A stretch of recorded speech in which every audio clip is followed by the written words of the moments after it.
Good evening, everybody.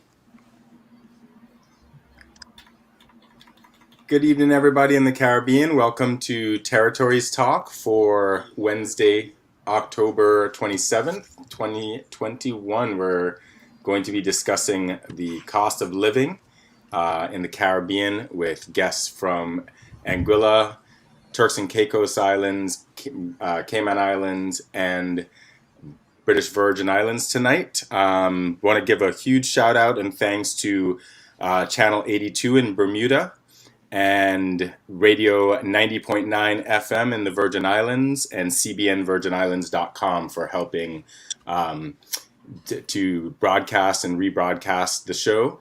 And huge thanks to everyone who's sharing it, whether you're connected to us on Facebook or YouTube. So thanks for joining us tonight, and thanks for our guests for being here, and our co-host, Miss Shaina M. Smith Archer. As always, an honor and a pleasure. Good night, everyone. We're going to give apologies for the famous Chris, who is not here with us tonight. He has a prayer engagement, but of course, he'll be in the audience, so we expect to see him commenting as soon as we get rolling with the conversation. So I am very excited to hear our discussion tonight, Eden, because, this is something that is definitely across the board in all the OTs and the Caribbean region, period. So what's going to be interesting is to hear the different perspectives, as well as how we're going to address it, because cost of living is what it is, as some people would say. What the question is how are we going to manage it, and what we do next from here. So back over to you. Very, very true. Cost of living is something that keeps coming up in all. It really is in all the discussions that we've been having throughout the show, as we've been having the Women Leadership series, and every single topic. It's kind of like climate change in a certain sense. It always kind of touches on that into some certain sense. Involving people's ability to be upwardly mobile, people's ability to just get by in the day-to-day or have less stress, or to make investments, to innovate on their job, and to have the freedom to change their career if needed. And this is all relates to the fact that we import so many things, the fact that our real estate markets are very unpredictable and crazy right now. And why is that happening, and how do we navigate it, and what are we going to do about it? So we have Rico Garcia joining us from British Virgin Islands, and we have Mitch Lake joining us from Anguilla, and we're welcoming back Drexwell Seymour from Turks and Caicos. Thank you for joining us again, and welcoming Miss Linda Clark from Cayman Islands as well. Thank you so much for joining us tonight. And let's get right into it. If you all could tell us a little bit about yourself. Let's start ladies first. Tell us a little bit about you, Linda. Thanks very much. My stream seems like it slowed down a little bit. So tell me can you hear me okay? So far, so good. So good evening. Thank you so much for having me on the show today. I was born in Grand Cayman, and I'm currently in the UK at the moment. I was brought up in Cayman and educated in the UK. I did a bachelor's degree in economics, and then pursued accounting, as well as doing a dive master course, which I absolutely loved. So my love of the ocean comes from being an island girl. And I recently did a Master's of Science in Marine Environmental Management in the UK as well. And then I returned back to Cayman, and I've been trying to advocate for reforms cross-sector, and advocating for community engagement and participatory democracy, things that we're allowed to do in the law, and trying to educate the public on those. So I was quite strongly involved with the cruise port referendum campaign. I know you guys had Shirley Hurlston on a few weeks ago, which was wonderful. Yeah. I worked a lot with her on that campaign as well, which instead of just signing a petition, ended up being a huge education campaign on learning if you could register to vote, who is eligible to vote. And what started out as trying to protect the reefs in Georgetown ended up a massive democratic educational campaign. So that was very interesting. It was a lot of hard work. And as well as other projects that we've been working on, for example, Safe Barkers, is another one, and trying to educate people about central mangrove wetlands, trying to protect some land in the other islands as well on the sister islands. So at the moment I'm in England, and we'll see what happens with me after that. Thanks, Lynn, and thanks for all the work you did here in Cayman.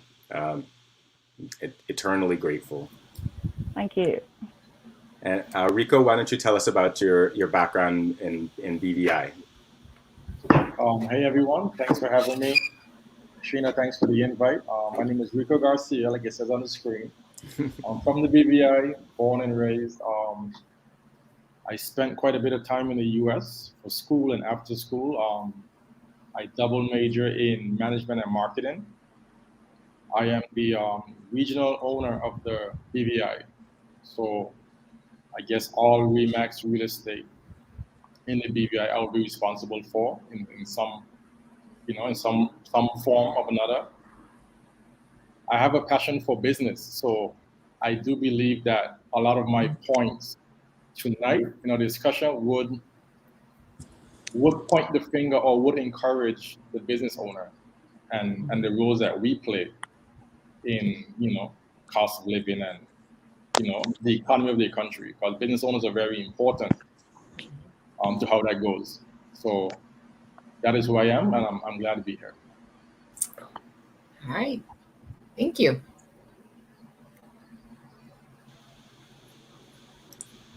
Mr. Mitch, would you like to tell us a little bit about yourself, please?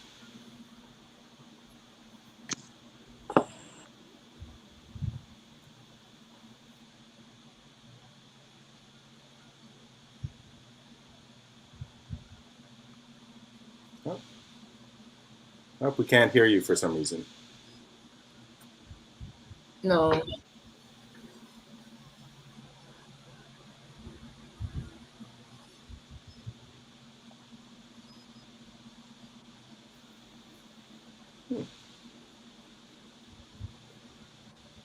Mute and unmute and see if that helps. No. Nope.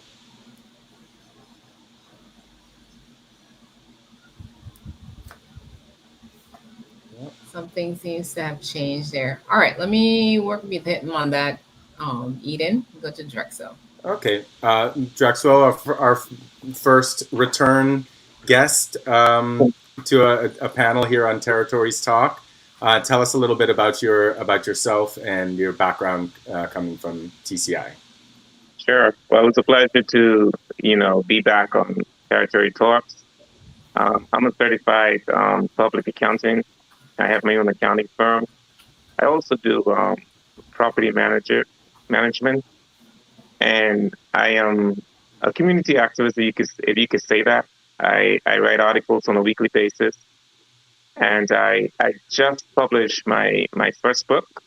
Wow. And so it's on Amazon, and so what I try to do in Turks and Caicos is to alert and encourage the people, to bring awareness to the people through my articles. And I also have a YouTube channel where I do inspirational stories. Fantastic. What's the name of your book? It's Rise Up and Take Your Position. This is it right here. All right. Yeah. We're going to put a link for that into the comments of the show so that people can look that up. What's the book about? Oh. Sorry, I was on mute. No. It's really to encourage people to get up and do what they're supposed to do. Because too many of us are too quiet, not doing anything. We're afraid, whether through inferiority complex or we just are just afraid. And so this book is to encourage people to just get up and fulfill the purpose that they were destined to do.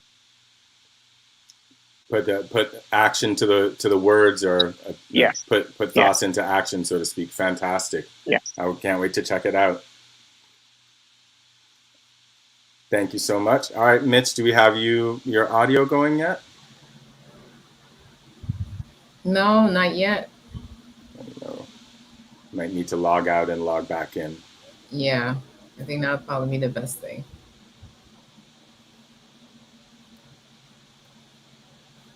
Okay. All right. So we'll get started while we wait on Mitch to join us again. Hopefully he resolves any technical difficulties. But I want to give a shout out to the other author that's on our panel that he neglected to share, Mr. Garcia.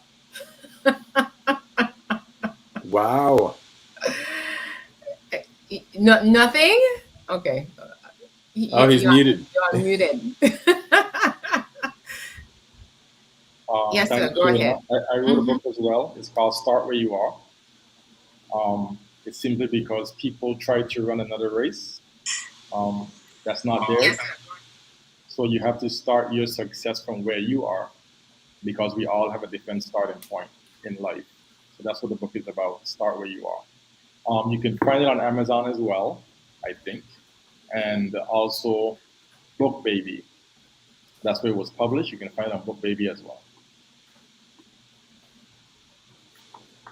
Yes, Fantastic. people are doing great things. I applaud Yes. this. This is nice. Good stuff. Yeah, so And we'll share all the links on the page so everybody gets going. So definitely. again, if this is your first time tuning in, make sure that you like the Facebook page and subscribe to the YouTube channel. So every time we click set up the streams, you guys will get all the notifications. And anytime you miss a show, you can always go back and view it there.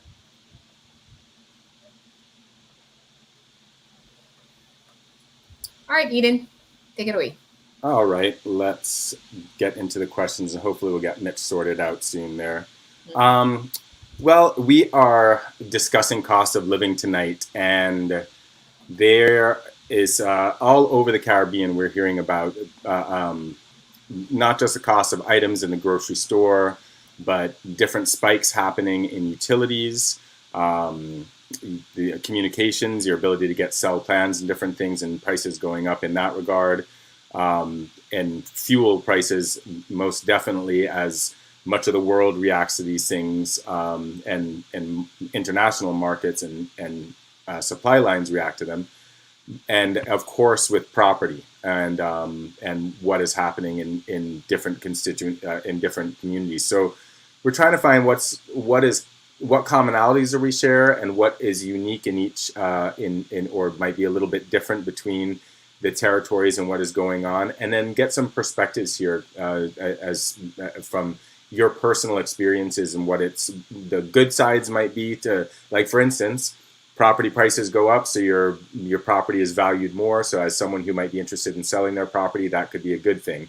However, if it goes up too much, it locks people out of being able to get into the property ownership market, so to speak. And so we're having a lot in Cayman, for instance, we're having a lot of concern with that. Will this current generation of 20s to 30s even be able to contemplate owning a house unless they become millionaires, right? So let's delve into this now, and what has contributed to the spikes that we're seeing in the cost of living, and what is it doing in our communities? So that was our first talk point. Rico, why don't you lead us off on this?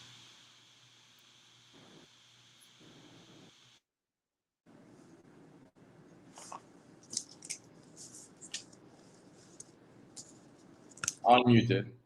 Well, especially in the Caribbean, where we are so reliant on so many other entities, so many other countries. When you are that reliant, it's hard to control, your demand and supply. It's hard to control your prices. So as their prices go up, our prices go up, 2 times. So things get harder for Caribbean countries in that sense, because we rely on so many other countries to provide our standard of living. I do believe that the reason why cost of living seems to be getting out of hand is that in our countries, especially the offshore territories, we have industries that rose on their own. So a lot of especially when it comes to the housing market, a lot of the homeowners, their rent would now reflect the employees in the offshore market, because those salaries are higher. Well, those the working force in the other industries, well, they have not received a boom like the offshore industry, so they cannot keep up with the rising cost of rent, because there are some homeowners, rightfully so, they have raised their rent because there is demand. The issue is when that demand runs out, because the industry is only so big, there's no one else to fill, your sometimes overpriced apartment, and it's only overpriced if there's no demand, and demand eventually runs out. So I think that's what happens with the living situation, and that's why we're here.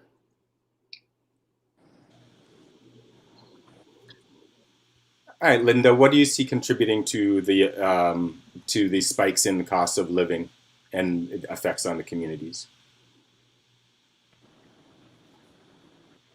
So obviously, well, I do know about Cayman. I'm not familiar with the other territories, which is why this is a really interesting conversation for me. I do get to hear from you guys in the other territories, and I'm appreciate expanding my own knowledge on that. So Grand Cayman, well, the Cayman Islands, we import everything, basically. We don't really have any domestic markets for production.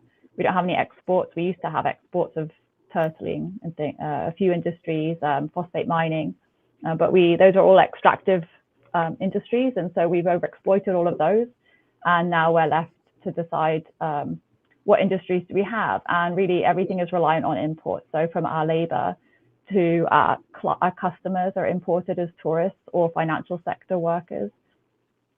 Our food is imported, so we're, again, not just are we reliant on the importation cost or the cost of whatever the base price is in those other countries, but we also are looking at the excess transport costs for importing those things when we possibly could be using our resources that we do have on island more effectively.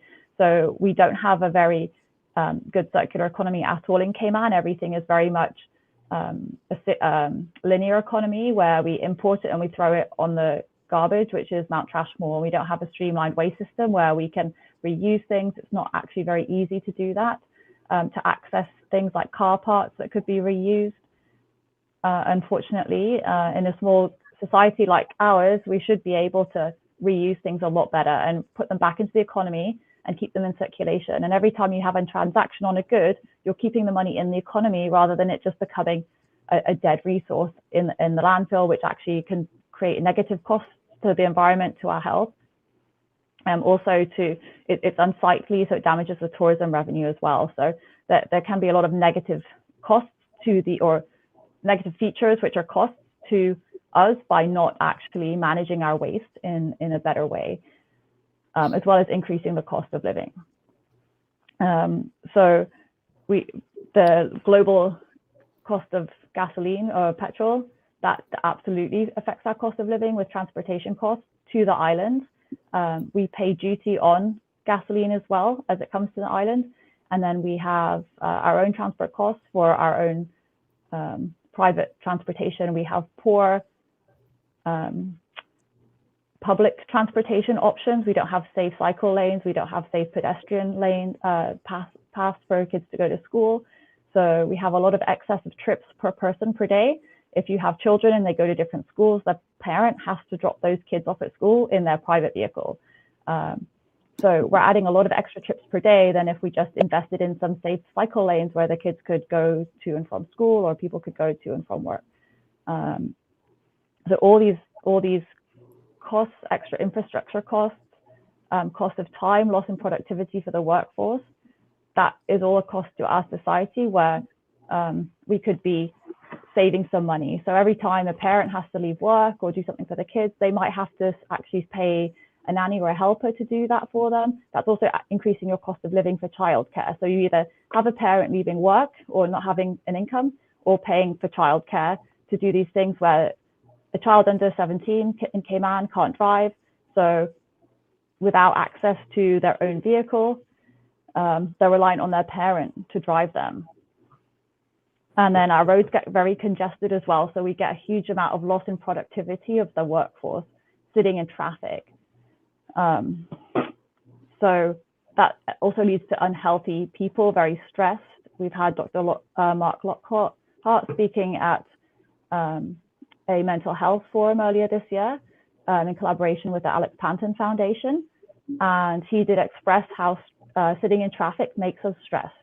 So that ends up increasing our healthcare costs, days off work as well. These are all adding to cost of society, adding to the cost of the employer. Then they have to pass that on to the clients. Even if it's a supermarket and their staff are getting sick more, they're going to have to pass those costs on to the consumer.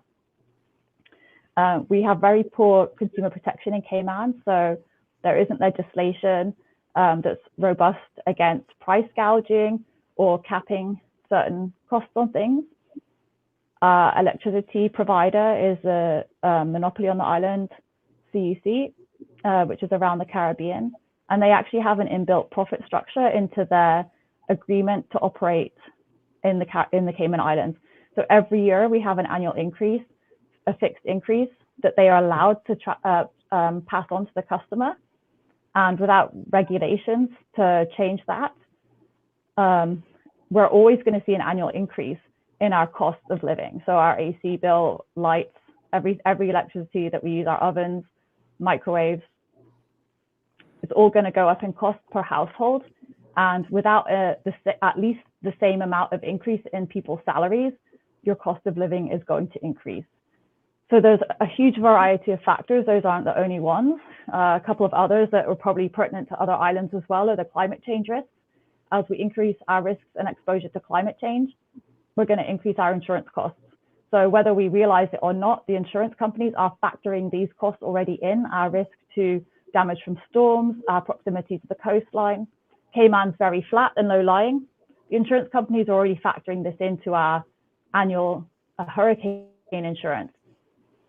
And unfortunately, this then gets passed on to the individual, and without a more robust strategy for the whole nation, for all three islands, that will continue to be passed on because we're very vulnerable. We have a lot fewer trees than we used to have. The mangrove buffers are substantially gone.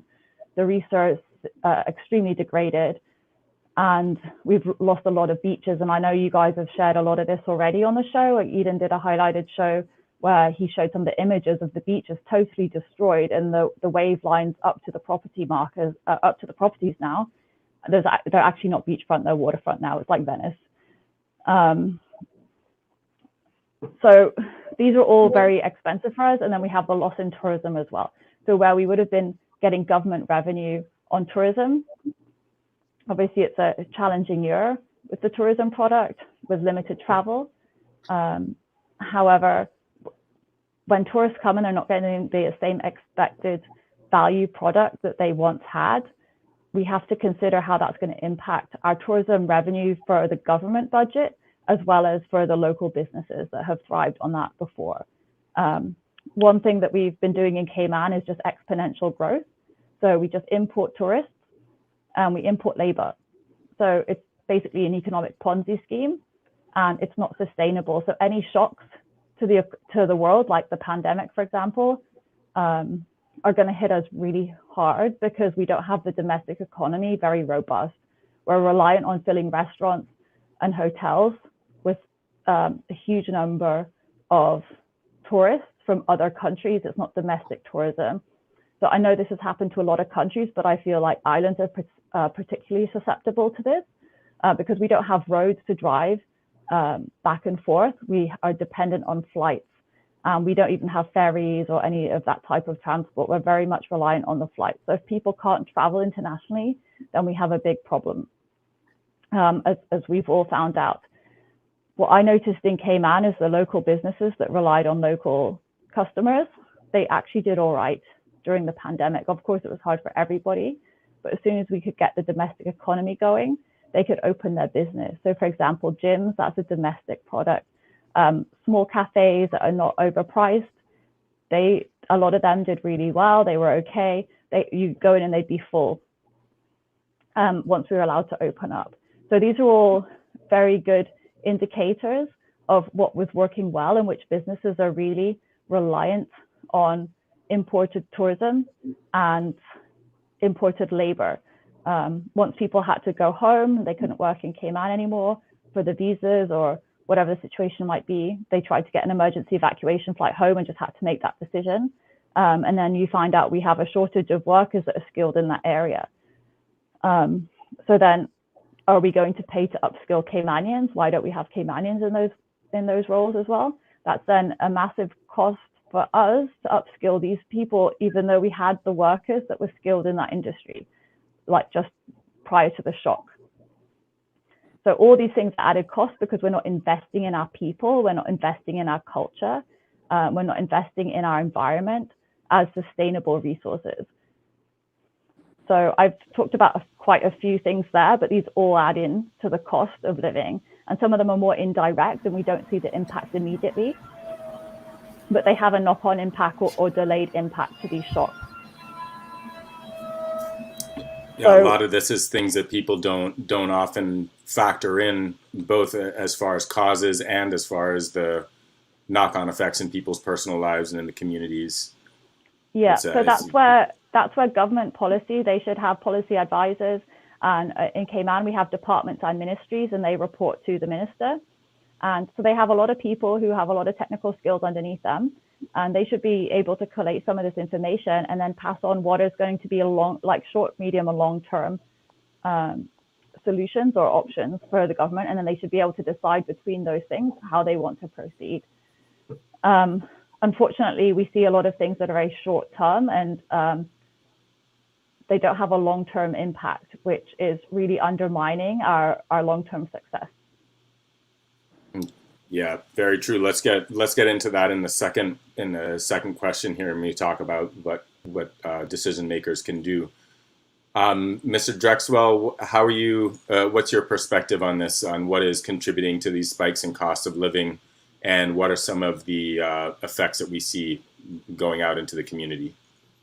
All right. Thanks again. We have a number of issues, and I believe our issues are similar. Obviously, we don't have any a major source of revenue for the government of the Turks and Caicos Islands is import duties. And so they charge, I think it starts from 33%. So obviously when people import their things to the country, they have to charge the duties, plus they have to make their profit. And so that's one of the driving factors that's having our costs so high. And we also found that even during times of adversity, like say the hurricane is coming, and in the government say, or during COVID, when it first came out, the government said, okay, we'll reduce the duties. We also found that despite the reduction in duty, we didn't really see a significant change in the cost of the price for the consumer. Right. And so there's a lot of price gouging going on. And we also have an issue with the housing market. A lot of people are coming to Turks and Caicos. I mean, our country's open. And so even though we have, the condominiums, the resorts, many people now have used their homes, their apartments for short-term rentals. And so individuals that are looking for an apartment, they find it very, very hard to find an apartment.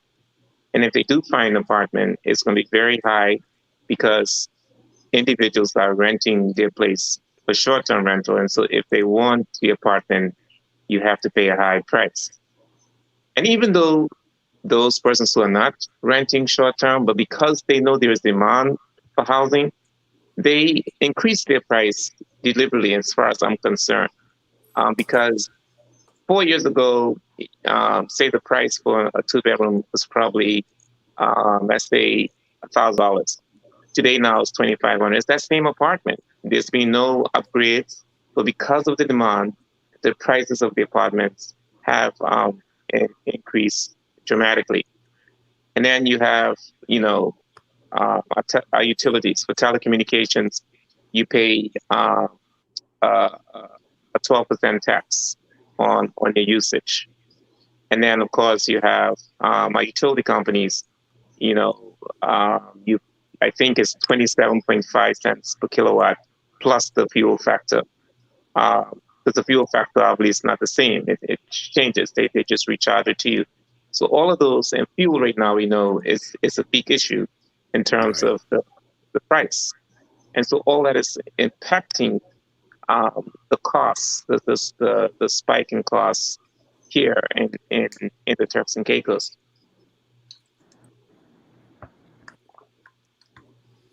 So it seems like we have a lot of common issues throughout the Caribbean and throughout the territories with slight differences in what is really driving it and specific effects. But we definitely have dealing with the import economies, dealing with the different duties that are going on and how we're structuring our economies, lack of consumer protection, and seems like there's a lot of lack of long-term planning as well, both social and development-wise in a lot of cases. Mitch, we didn't get to hear about your background. Do we have your audio going now? Can you hear me? Yeah, yes. All right. All right. Well, so tell us a little bit about yourself and your background in Anguilla, and then let us know your take on what is driving this cost of living and how it's affecting the community over there where you're from. Yes, pleasant good evening to everyone, and thank you guys for inviting me to this show. I grew up in Anguilla. I am Mitch Lake. I grew up in Anguilla, was raised there as well. From an early age, I was interested in tennis. And after graduating high school, I went to Gardner-Webb University in North Carolina on a tennis athletic scholarship. During my freshman year, I founded the Anguilla Tennis Academy, where I came back and taught younger students how to play the game so they can excel and receive similar opportunities like myself. 26 years later, I have introduced the sport to more than 5,000 children, locally, regionally, and internationally, have built a world-class facility that is one of its kind in the English-speaking and Spanish-speaking Caribbean. To date, we have sent 13 children to school, to prestigious Division II schools, where the average scholarship per student is $100,000 over a 4-year period. We have saved families in excess of $1.3 million and counting. I am also the chairman of Liberty Cooperative Credit Union, nonprofit organization, financial institution, and we are doing great things for the island through that as well. And that was recently started about 3 years ago. And with my family, my dad started construction. He started in construction, and thereafter he went into business and started a little company called ABC Supplies. After his death, I came back, took it over with the rest of my siblings and my mom, and we've expanded it from a 400 square foot building to a 16,000 square foot, to where we now went from selling from 10 products to over 20,000 products and counting. My contribution is to Anguilla. I believe in social justice, and I believe in helping young people, and I use tennis as a vehicle to reach and empower children to help them become responsible citizens in the community. I am also a community activist. When things don't go right for the people, I'm always outspoken, and I love my island, I love my people, and I try to make a valuable contribution and do the best that I can so that other young people will be able to grow up and have a good lifestyle in Anguilla, having had the opportunity to achieve the same.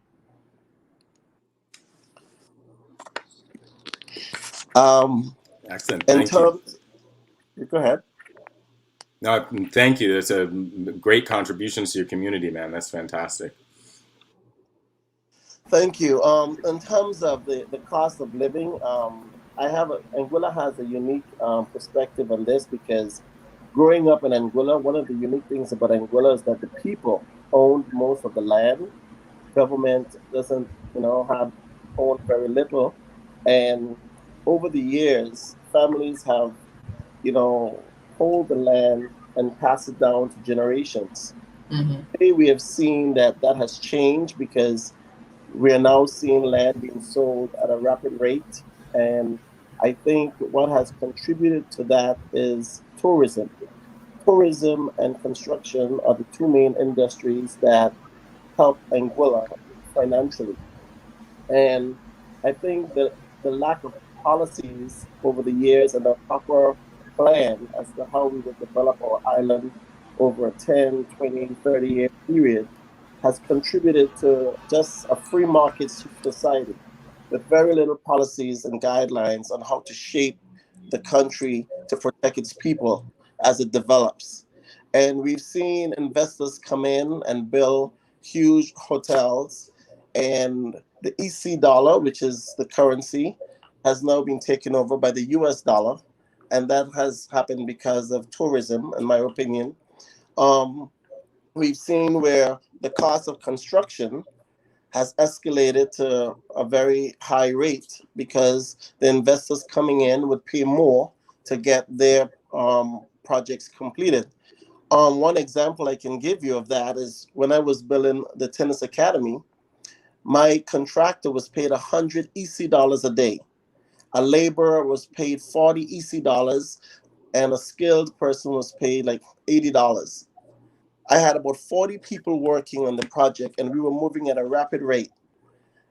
A development came in, and they needed labor. They came to my site, and when they found out what the rates were, they offered the men the same, but in US currency, and that changed the game. 90% of the men left immediately. So you can see how the costs have been driven up through tourism projects because there were no policies in place to help protect the local businesses as they move. Another thing, as they develop as well, another thing that has driven the cost of living in Angola is that on an island where you don't manufacture and produce anything substantial to develop your people, you have to rely on imports. And because Mhm. of that, everything, 90% of the things that we need or more are imported into Angola. So the government used the duty system to generate revenue as they need to operate as well. Mhm. So as imports come in and you pay duties on that, by the time it gets to the store and you add transportation, freight, duties, everything, that cost has gone up exponentially, and then that is passed on to the consumer. Now, when you're working and your wages stay the same, it is very difficult for you to meet that standard and that cost that is increasing every day, especially when we don't control the costs on the importation of goods.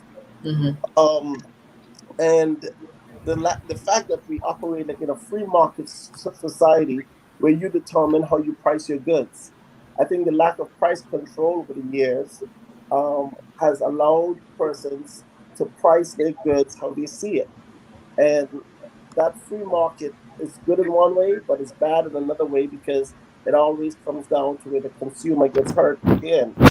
And when persons don't have a proper job where they can have a decent wage, you find them working two and three jobs to sustain their families. Mhm. Yeah.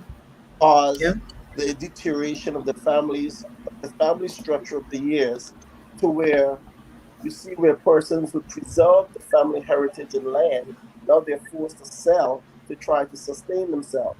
Right. Yeah.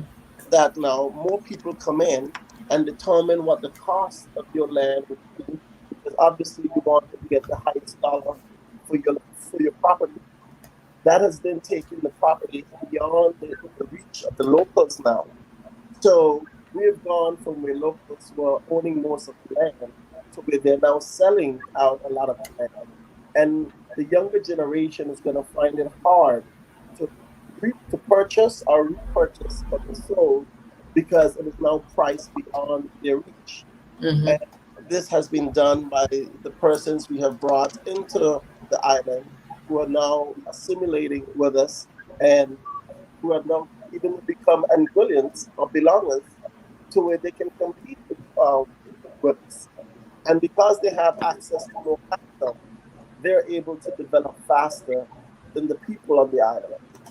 So all these factors and the fact that there were very little controls in place to shape and guide how to develop and protect the locals as the country or the island develops, it has now gone beyond our control. And I Mhm. think to get it back is going to be very difficult because the persons who are now in possession of what we once had also have status.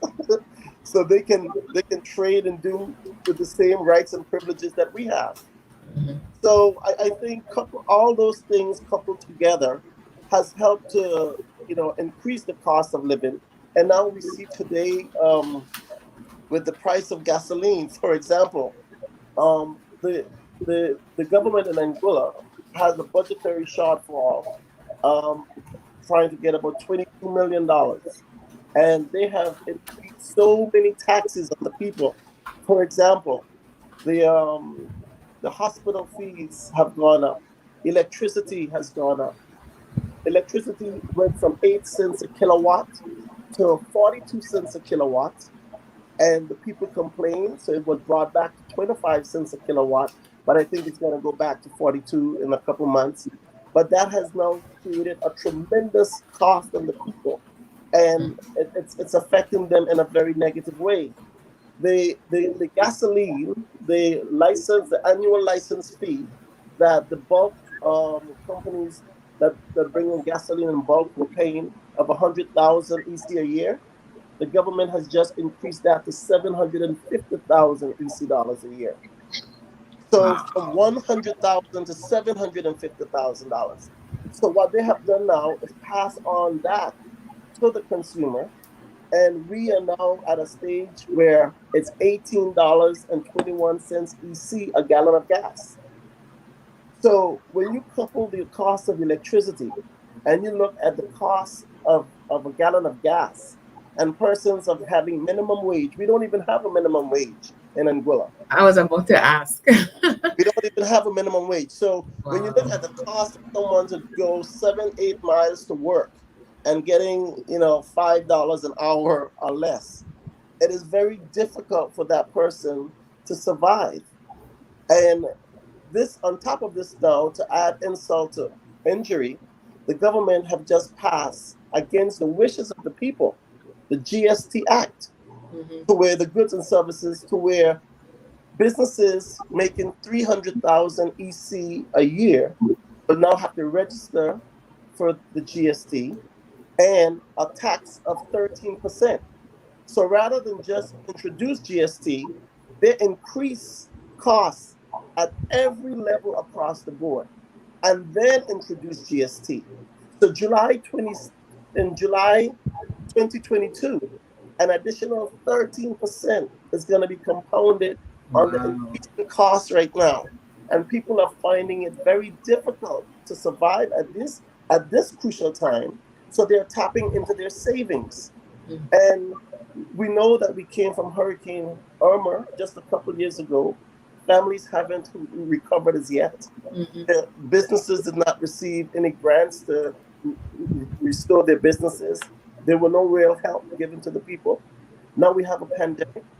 And now, on top of all of that, when persons are just catching themselves, they're now hit with these broad-based taxes across the board. And now in July of next year, a GST. Now, when the island was shut down due to the pandemic, many people lost their jobs. Wages are stagnant. So you have all these increases in taxes, compounded by more tax, a greater tax, GST, coming next year on top of all these taxes. And you have not addressed a minimum wage. You have not addressed how to ensure that your people qualify for the top jobs. You've allowed persons to come in indiscriminately, take over the top jobs with the best benefits, and now your people are asked to pay their way with very little, to where they now have to tap their savings. So you can clearly see that, you know, when you don't have a plan in place and you allow a free market society to take place without any guidelines, that it infringes on your people, their heritage, their traditions, and the cost of living goes up, and then you begin to displace your own. So what we're now experiencing is a mass migration of people, young people in particular, have to leave to look for a better way of life. For work, yeah. And this is now becoming a problem because the cost of living has become so high, taxes have are out of control. And I think the death blow is going to be the GST next year, which is why we're trying to fight against it to stop it. But these things coupled together has really impacted the island in a negative way. and I don't think it could have come at a such a wrong time Mm-hmm. during a pandemic. I Right. think, you know, to look at all of that, it's a little callous, if you ask me, because in anything that you do, you have to look at balance. And if you Yeah. don't have balance, things are going to get out of control. And right now, I think that we are not balanced as an island. It's a beautiful island, it has a lot of potential, but I think that the people have not been taken care of. And because of that, due to the high cost of living now that they're experiencing, it's going to displace them and force them to make decisions that they wouldn't normally have made because of the rich cultural heritage and traditions that we came from, that we wanted to preserve what we have, what was handed down to us and future generations. That is about to change significantly. Wow. That's a lot going on there, Mitch. Yep, and all too familiar common story it seems. Yeah. I'm really concerned that he said that there's no minimum wage. Why is that? You know, in my opinion, when you become reliant on industry, and Mm-hmm. you write and investors that come in determine what the MOUs, which is the memorandum of understanding, or the Mm-hmm. MOAs, which other governments would call it the memorandum of agreement. He who controls your purse determines your destiny. And Yeah. these people have been allowed to dictate how they will set up and operate, what they will do, all because they were bringing investments, foreign and direct capital to the island. And because they realized there were no protections in place legislatively for the people, they took advantage of that. Now, it's a free market society, so you can't really blame them. But I think the government, knowing that you're going to encourage this type of investment, should have looked into building community colleges where you look at building, developing skilled labor, carpenters, plumbers, electricians. You know, where you look at developing managers, so we can occupy the top positions or the middle tier positions rather than coming in at the base level and trying to work your way up. And they have been allowed to bring in their people, and because of that, they get the highest paying job. And people say, okay, if you have someone from away and paying, then they can pay more to stay in my place. So then that determined how rent was priced. So now Mm-hmm. locals can't really afford a 2 or 3 bedroom house because it's priced for the person that's coming in to manage the resort. It's priced for the person that's coming in to supervise the people working at the um, resort. And all these things through the eye of tourism has changed the behavior of the people, because it's just how they see they can take advantage of a situation to survive. And I think the lack of a comprehensive plan of how, as you develop the coastline and how you would develop your people. I think that if they would say, okay, you come in, we look at education, we look at health, and we look at sports. Anybody that comes in has to contribute significantly in these areas. We would have had infrastructure in place to develop our people. But Mm-hmm. you realize that a lot of these investors have come in, they've been given great concessions for many years. But when you go through the island, you ask yourself, what do we have to show for it? Mm-hmm. And Yeah. what positions our people occupy to say that we have invested in the island, but we have also invested in our people? It's not balanced. Yeah. And I think today the repercussions are now, we're seeing the repercussions in a very impactful way, because we have failed to develop our people as we develop the island. We allowed the investor to dictate and determine how Anguilla would be, rather than we put together a plan for them not just to exist but to coexist with the people at the same time. Yeah.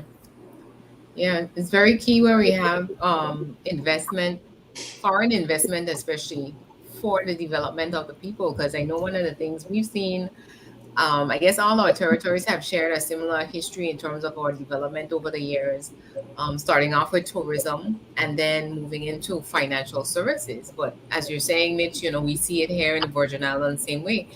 With, who are the general managers at these resorts? Who are the managers in the top positions in the financial services industry? And seeing our own islanders there is far and few in between. So it's like almost as if we got sold out.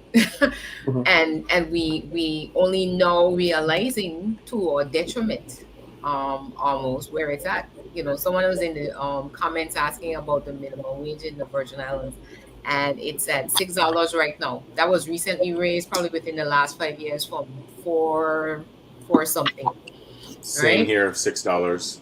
Yeah, in and Cayman. and in doing research for the show, Ian and I were trading notes, and I think it was you that gave us the website. Drop it in the chat links, because that's definitely something we want to share.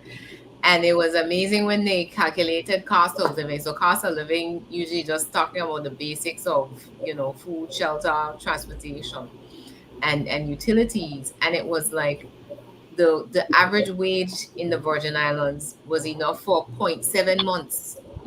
So that basically saying we don't have enough to live on, Right. in your middle class to lower income. And it is a serious problem, because as the cost of living goes up, it means that your middle class is going to shrink. Otherwise, people, like Mitch said, we see the same thing here, Mitch, people working 2 and 3 jobs, because they can't meet the basics from one job salary. So it's really tough. And It's really and I Yeah, tough. and think, actually, go ahead.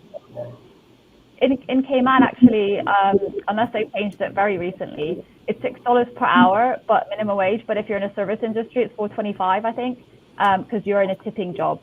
So it's actually even lower. So it's very difficult for people to show the banks or any financial institution what their wages would be if they were actually in those industries. Mm-hmm. And because we rely on people who come in from countries where they get the exchange rate benefit from earning US dollars, Cayman dollar is pegged to the US dollar, they can actually still live quite in very harsh conditions in Cayman and send money home. They're away from their family, but they can go back home, they can save money. People who live in Cayman cannot compete with that in 10, 20, 30, 40 years. They have nowhere else to go to get a financial exchange gain on their earnings. So people can do that for a short period of time and go back home. But when you can't live like that in your own country for years and have a family and support your family as well. It's totally not sustainable. And it's to me, it's really shocking to have a minimum wage. I believe it's $4.25. But even at $6 an hour. Earning. Yeah. Yes, in a gratuity earning. So these positions are advertised at that rate, and then they wonder why they're not getting any applicants for these jobs. You can't even afford to get to work on that and back in Cayman. So.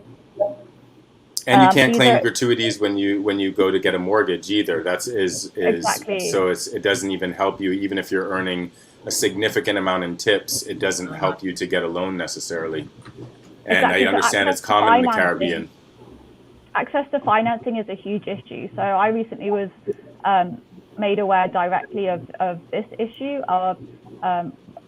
Rico, maybe you can tell us a bit more about it. But because there's so much demand for housing now, there's a lot of cash buyers who have the capital from overseas who can come in and just say, I have a cash purchase, because it doesn't matter where they are in their life cycle. So if they could be retired, or they could have had investments and invested in multiple properties, they are competing with young first-time buyers in our country, and they've got the cash, they've earned it, they're older, so they can come in and put a direct cash offer on a property.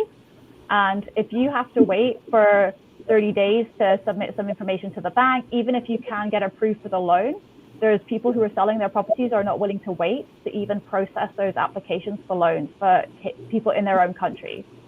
Wow. So this is a huge disadvantage for locals, because even though they might even be able to qualify for the loan, the seller will not wait for that to process. They will just take the cash offer, close the deal, and then it's done. So it's a huge barrier to entry of owning your own home and having an investment in your own home. And one thing that that was talked about earlier as well was that the concessions.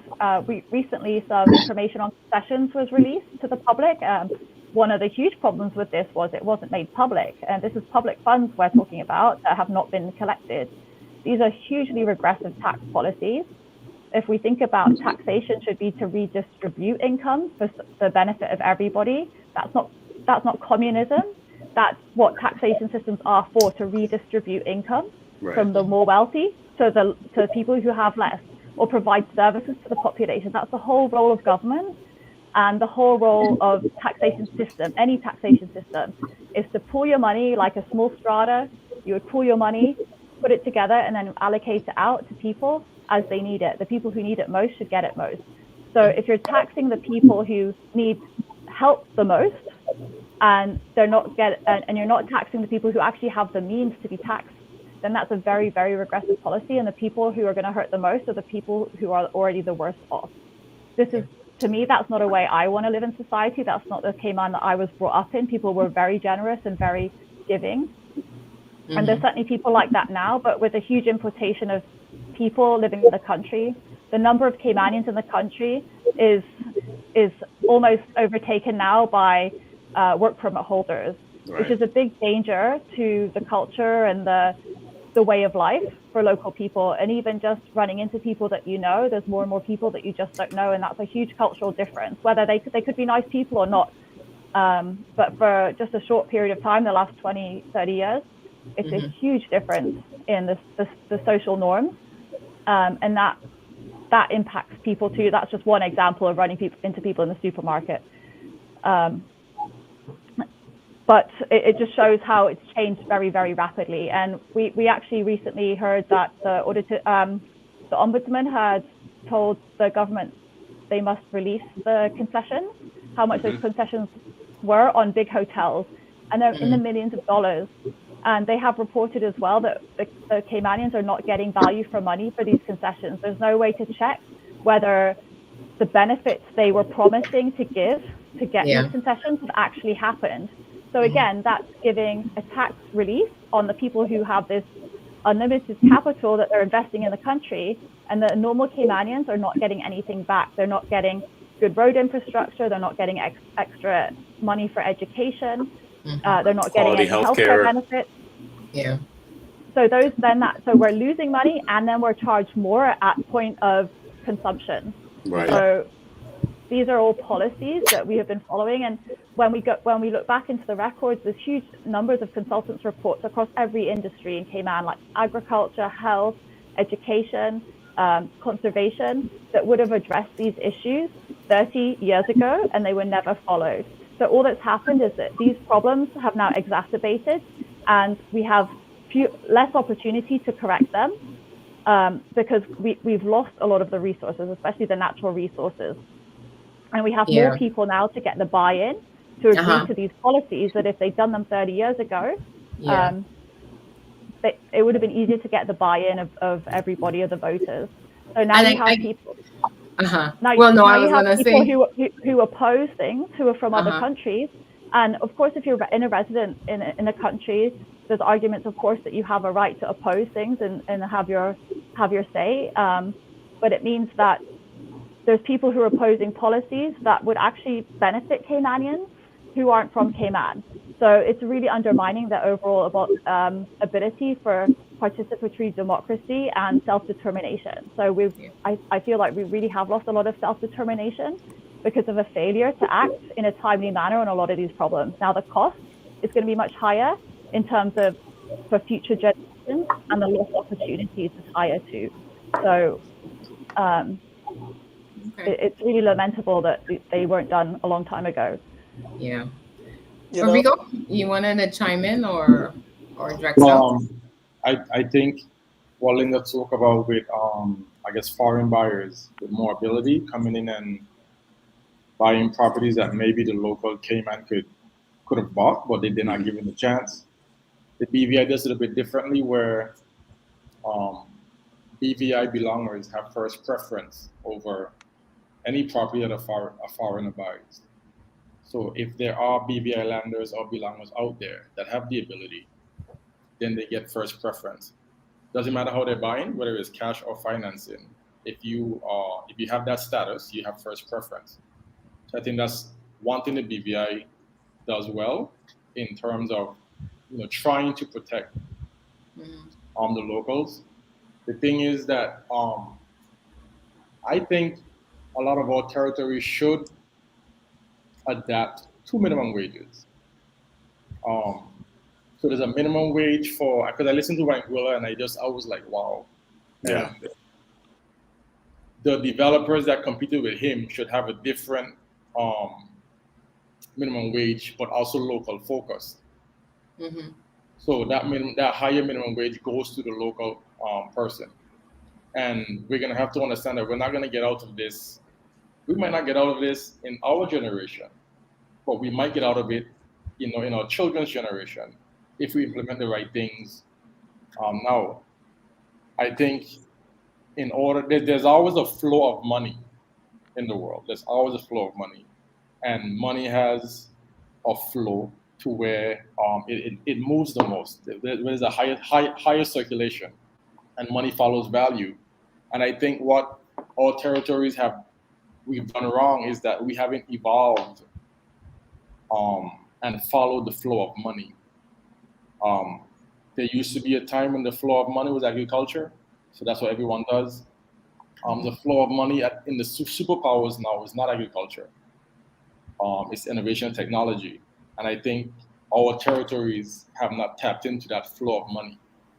If I was a geek, I call him geek because I'm not a geek, so it's kind of pointing fingers. But if you're super smart, I would rather be super smart on a beach than super smart in, toxic air San Francisco, whatever you want to call it.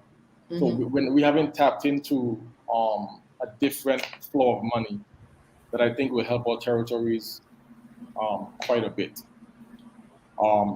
I do think there are things that government can do, but there's also a lot of things that governments should not do. I think sometimes government, especially here in the BVI, governments take away from what private business owners can do for themselves. And if you have stronger, not for themselves, but can do for the economy itself, can do for the country. I think the stronger your business owners, and if there's enough regulation there, the stronger your employees will be because they'll be paid more. So obviously everyone knows that the private sector pays more than the public sector. But if the public sector is taking up all the jobs, then the private sector people have less chance to create wealth. And if you're in Angola and you're now adding 30% taxes, that doesn't help.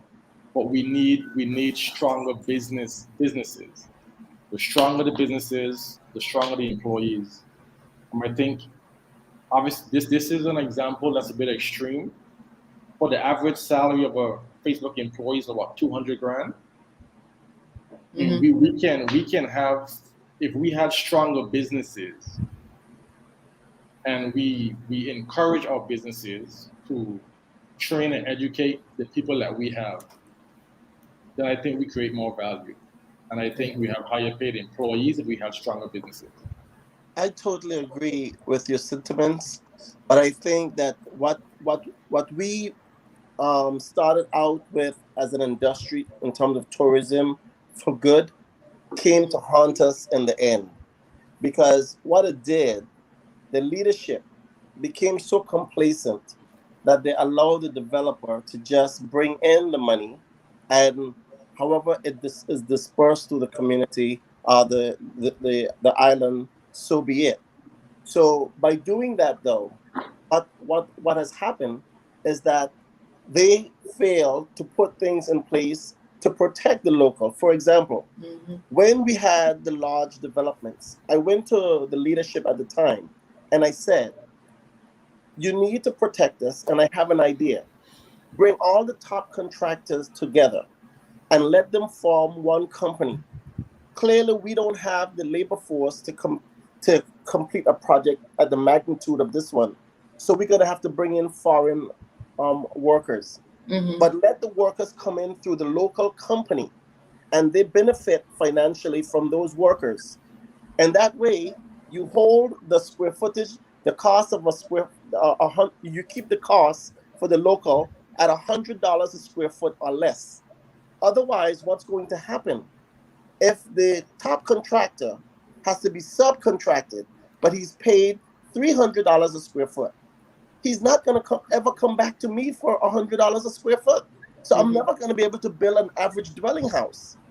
Yeah. So I am going to be forced to go to the bank for more money to build a small house to which my income from my job cannot sustain. So I still lose it.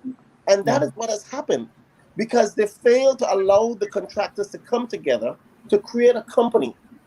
Instead, individuals were able to bring in foreign labor and benefit from that personally, and the contractors were able to set their price. You see? And that is the problem. So Mitch, Uh-huh. let me sorry, this is Drexel. So when you say they failed to bring the contractors together, so why the contractors can't come together rather than waiting on the government to bring them together? I mean, Because what is the problem? because it's a free enterprise.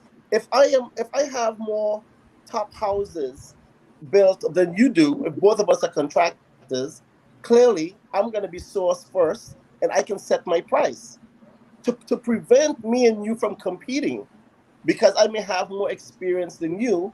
Let us come together and regulate the price for the local, but we can benefit from the project that is coming in. But the local will still get housing because we all need housing, but at a rate that they can afford.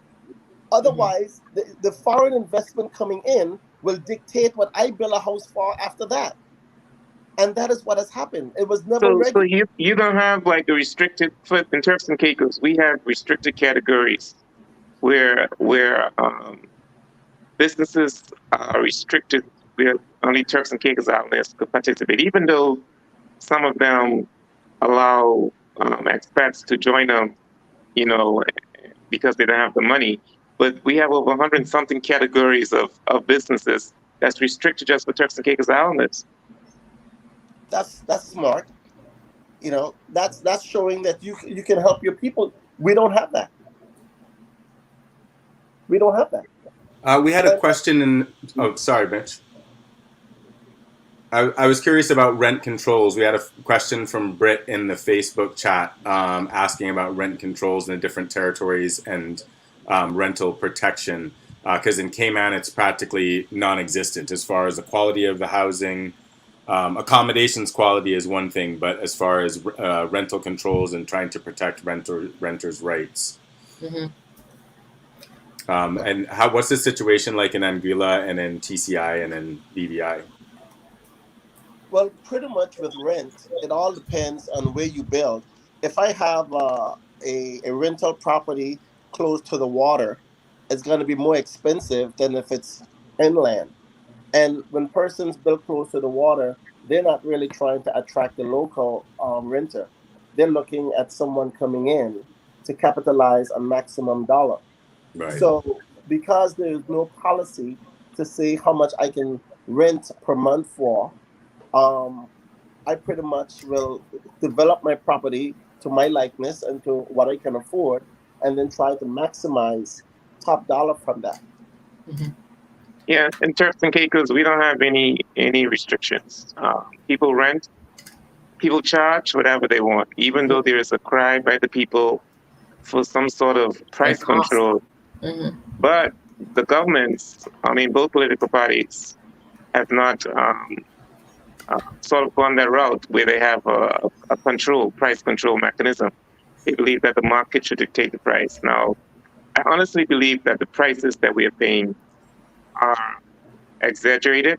It's deliberate. It doesn't have to be as high as it should be, but there's no Yeah. control. Yeah. And one of the things, we don't have rental laws or rights, and that's something even with in terms of just dealing with disputes between landlords and renters. That's always an area for drama. If you want to evict somebody, you have to go court, and that could take months. So that's something that's definitely needed. But what I find, I'm hearing in terms of the discussions that we have, it's something where instead of us trying to control the ceiling, because a lot of it is driven by external factors, that we really have to look about raising the floor. Correct. Because even if no matter what we try to do, inflation is a global reality. So there always will be increase in cost. Construction is going to go up, apart from the labor cost of material, because everything is produced outside of the region for the most part. That we have to look at, what are we paying people? And I like what Rico touched on in terms of if the businesses and the economy is doing well, then businesses can afford to pay more. So if the government steps in and says, based on the current cost of living, we need to increase the floor, right? But before you can get there, you have to address the economy and have a sound economic policy and development in terms of where it is you're trying to move to, so that there is growth. Otherwise, so that basically we're going to be priced out of our homelands.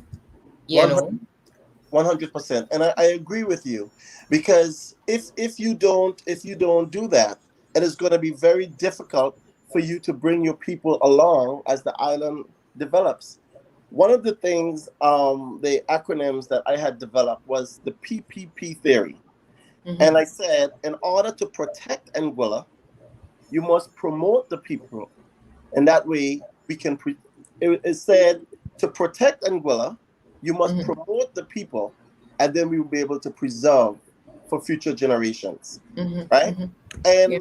I break it down that way for simplicity, because when I look, for example, at the resorts, how is it that you don't have a minimum wage, yet someone could work for 25 years, and on their last day, they go home with their last paycheck, no severance package? Mm. Now, that is unfortunate.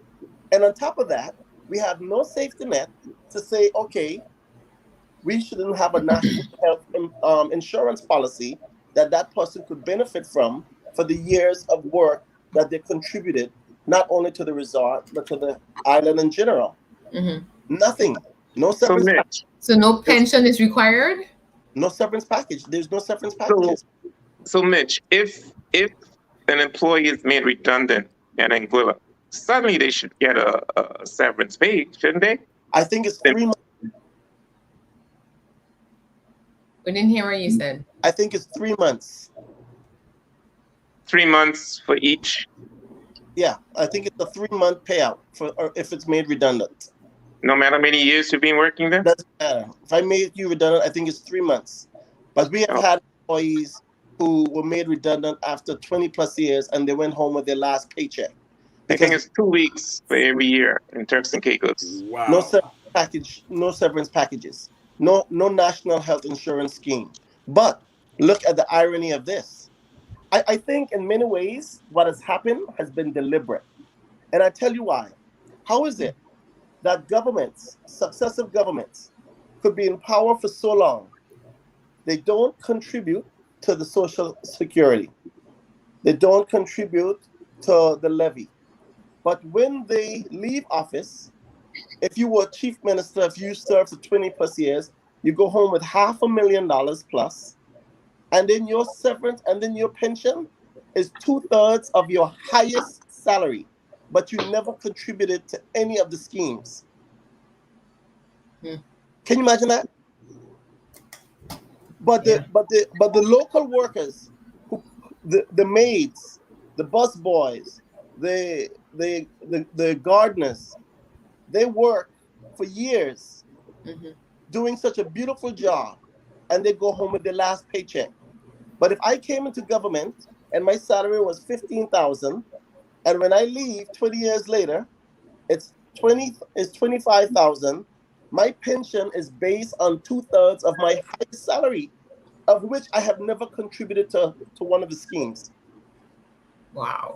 So how is it that they can do that for themselves, but didn't see the need to put a pension plan in place or a severance package in place for the workers? Mm-hmm. Yeah. And how is it that they could do that and never saw the need to put a national health insurance scheme so that when workers leave 25 years later, their backs aching, their knees, nothing to give them protection. So all the money they work for, one ailment, they have to be flown out and they wipe out their bank accounts. The accounts. You have to now start a GoFundMe to help that person. Wow. So basically, if you're employed, you have insurance through your employer. You're saying, but if you're not employed, you're basically uninsured. As a matter of fact, I don't have to give you insurance. So that's optional for the employers. Yes. It's not Wow. mandatory. No, it's not. I will tell you this. I will tell you this. I hired 4 young men, right? Because I wanted to groom some young men to look at local business and have pride in it. So one of the guys was an athlete. I paid for him to travel with the team and gave him his salary while he was out. Okay? And took care of him, took out air ambulance, health, dental, full insurance for him. In 6 months, just working with us, Christmas came, I gave them salary and a half. The next day he said, thank you, but I have to leave. The hotel is now opening up and I have to go get service charge. Now, I asked him, okay, you're leaving me. Are they giving you insurance? He said, no, but the service charge is good, I heard. So the brainwash is that the work is better to work in these industries because you get a service charge. But here's what happens now. The interesting thing is, with the GST coming on stream, the service charge is 15%, right? The government is mandating a 13% service charge, a 13% tax rate on service. You have a 15% service charge. So if you go to a restaurant, that's 28% you have to pay on your food, right? But the service charge is not mandatory. The GST is. So I see a conflict coming where guests are going to say, I'm not paying 28% on my food bill. So the restaurateur is going to be between a rock and a hard place because he or she's going to be forced to take off the service charge, keep the 13% mandated by the government. So now the same workers who depended on the service charge, that's going to be in limbo. All of these factors are going to negatively impact the people. Now they may say, oh, we got to make sure that doesn't happen. You can't make sure it doesn't happen because you have mandated 13% and you cannot dictate to a guest to pay another 15%. That's optional now. So I tell them in the laws of physics, every action has an equal and opposite reaction. And when you make laws that you only want to help to fill a budgetary gap, but you have not looked at it from a comprehensive standpoint to see how it impacts the life and livelihood of the people, you are going to demoralize the people and you're going to put them in a very difficult situation. And that's why I said it's deliberate, because you give yourselves great protections, you give yourselves great salaries and benefits, but the people that are out there working have to work 2 and 3 jobs and still at the end of the day cannot sustain their themselves after they leave. And that's unfortunate. So it shows that we have not developed as a people. We have not developed as a people. The rules of engagement have been deliberate. And as I listen to the other overseas, my colleagues speak, I see that it's a common thread throughout the overseas territories. And the British governors who are supposed to be installed in these islands for good governance sit and watch this and allow it to happen. Because I think in the end, it's to help displace the people from a place that their navel strings are buried, that they have so many great, rich customs, memories. They have to now leave because they cannot afford to live in a place that was once so affordable, peaceful, and loving for them. Right. We experience a brain drain in the region.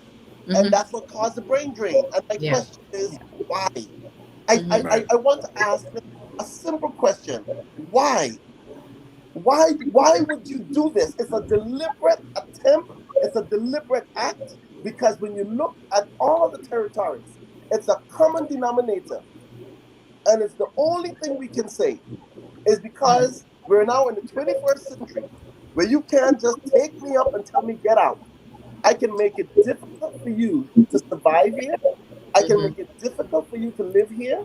And I can do it slow over a period of time using your own people to enact my policies. But in those policies, there will be no protection for you. And now, when people like myself get up and fight back, I am a disruptor. Mm-hmm. I am somebody who is not patriotic. I want to bring down a government. They label you in a way as to say he's an outcast. But they know that what I'm saying is true. And Mm-hmm. that's what they do. They isolate you and they have your Right. own do it to you. And Yeah. it's validated throughout the Caribbean. Undoubtedly, we see these issues again and again: the lack of planning, the lack of consumer protection, the lack of worker protection, the land grab that's going on, the Mm-hmm. inability to have upwardly mobile livelihoods, and the lack of support for training. It seems to be these common threads throughout our territories. Let's, as we start to wrap up here, let's what are a couple of solutions that you see? Rico, let's go back to you. You were talking before about initiatives to be able to strengthen businesses. What are a couple of solutions that you see that are workable, can be initiated, and would have positive impacts on the cost of living for people in their day-to-day lives? Let's go to you, and then we'll go to Linda. Well, before I respond to the question, I want everyone to know that cost of living issues is a two-way street. Sometimes it's the citizen, sometimes it's the business, sometimes it's the government. That's the three-way street, sorry. Right. And we all have our part to play. I know that this might be an unpopular answer, but the way society works or the economy works, as you reap what you sow, um, there will be jobs that if you stay there, you will have in our uncomfortable retirement. Um, Again, this might be an unpopular response, but people, we also have a duty to apply ourselves and move up the economic ladder because it's our next generation. It's not the other person's next generation. They are doing what they can for their generation, their next generation. And government, if the government educates the people, then you're gonna fall into um, then you're gonna fall into a more socialistic kind of economy where it's it's not a level playing field, but you get equal results no matter how hard you try, Mm-hmm. and that can create a brain drain if we It can stagnate then, and yeah. as opposed to the point you were making before about encouraging innovation and getting into Yeah. an innovation based economy. So here you are providing more value, and your friend over there not providing the same kind of value you're providing, and they get the same type of reward. That's discouraging as well. So it is still on the backs of private business owners and people becoming more innovative. That's the reason why you have superpowers in the world. That's why America is America. America is not America because of government. America is America because of the Henry Fords and the Googles and all this other. They change the scope of the entire world. I think a lot of our business owners go into solutions. A lot of the business owners, they only see their customer as those on island. and that's not necessarily true when it comes to technology. Technology has given us a chance, the small island with little resources, to export. We don't have to hold the inventory. We can export as well. We can ship around the world as well. And we can make lots of money from the comfort of our home. At the end of the day, it is our choice to be victims of cost of living. The poor will always be with us. I think that is true. Because where I heard it from, it will never change.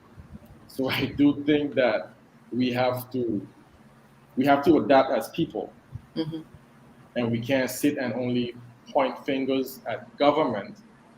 Now, I'm not talking about Mitch's situation because his situation seems to be a little bit more radical than all the other territories.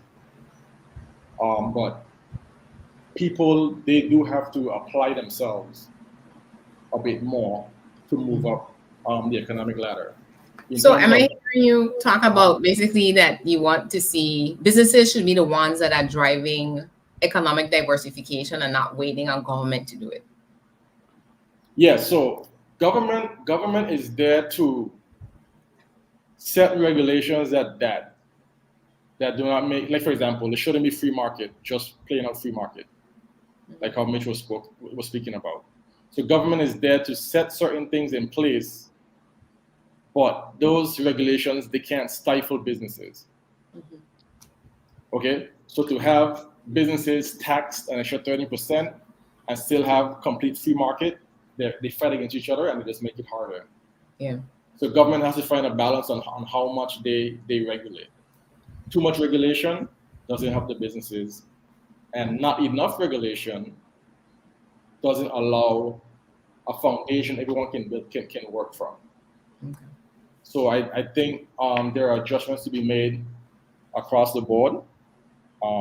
In terms of real estate, I think a lot of locals, and this might be the case in every territory here on this call, we don't like to trade up with our real estate.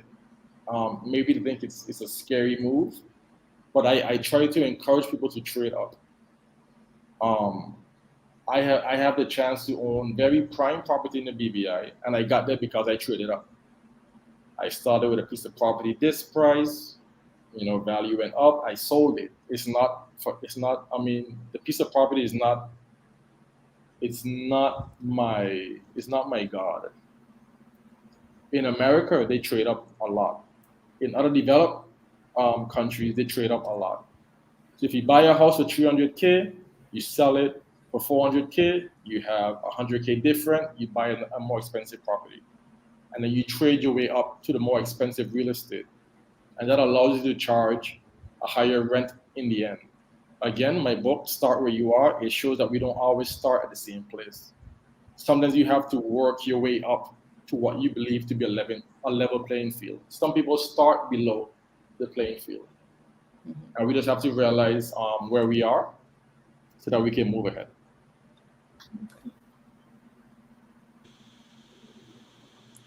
Thanks. That's an interesting point in saying we need to be able to leverage our advantages with what we can take responsibility for. Not the governments might shift, the policies might come up, a new election comes, and the strategy of the government changes.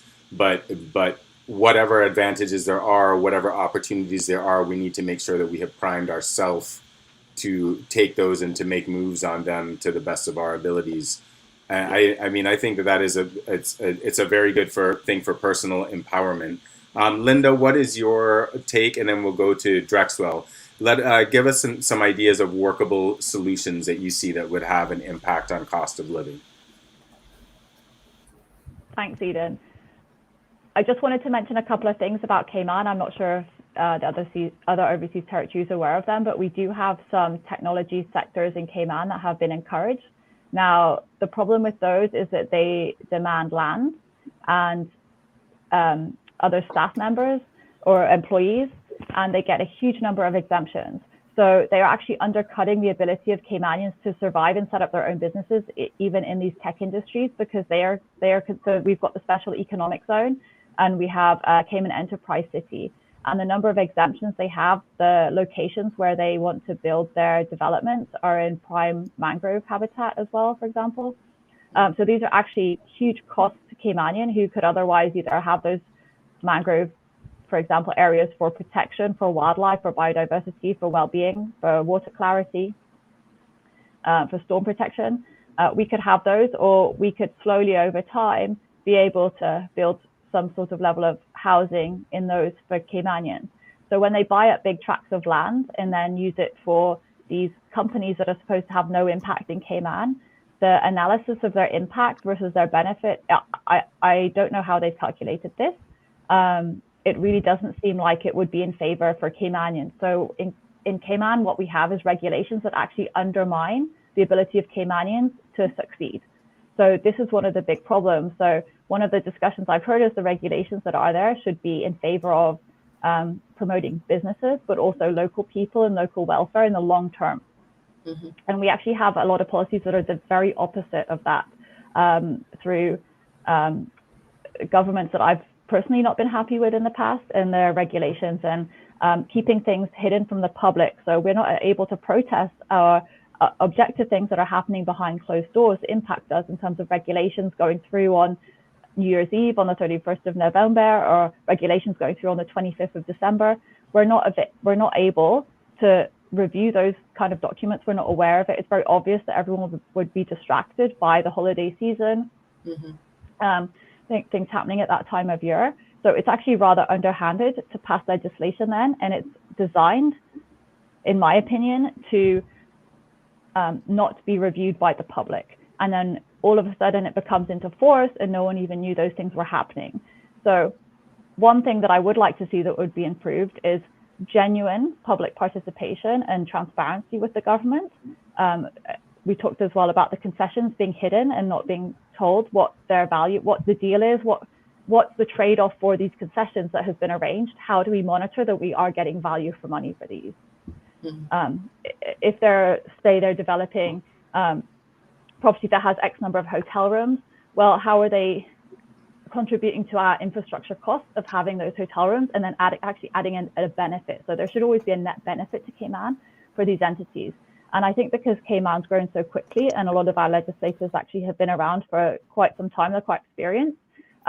But the mindset of what Cayman is now to when they had to really encourage external investment from overseas, I think Cayman's in a very different place, and they haven't really caught up with the fact that we don't have to encourage people to come to Cayman. What we need to do is encourage circulation within the economy. So as I was saying, the domestic businesses through lockdown, once we could open up and our international borders were kind of closed, you could see the businesses who actually had diversified or had a domestic market did a lot better than ones who relied solely on international tourism. So if we think about also diversifying our markets, for all businesses should be doing that as well if they can. That would help through shocks in the future. And again, recirculating the money in the economy, keeping products in cycle longer, and then that's giving money back into our own economy, and the money isn't coming in as a tax and then going on the landfill, and we have to pay to manage that landfill. It's going to be a continual cost. We keep it in circulation, upcycle it, try to reuse it if we can. The more times we reuse those products and pass them around in the economy, if we can sell them, then it's reducing the cost of continual imports. So the government revenue might look like it goes down, but the net impact would actually, I would hope, be better for everybody involved. And that could make for innovation as well, because the more people who are specializing in repair and keeping things working and circulating can create little businesses for themselves where they say, oh, I repair electric batteries now, and I'll specialize in this and start a new business. This is trade. Absolutely. This is trade. It could be electronics. It could be, it could be mechanical. It could be, bikes, and even looking at the construction industry, repairing properties and reinstalling new technologies for example, solar. Like I was also going to say, energy independence is something that would really reduce our cost of living, so long as we look at the net impact. If we deforest acres of natural forest habitat that actually has an economic value to it, again, in terms of storm protection, biodiversity, tourism value, we could see that deforesting acres of natural biodiverse forest or mangrove areas to put in massive solar farms is actually not going to be a net benefit to Caymanians.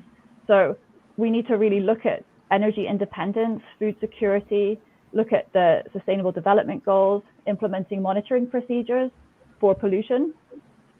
These would all create jobs and actually reinvest the money back into Caymanians and try to encourage people to stay. So we have a problem with retention. So this is the brain drain we're getting in the islands.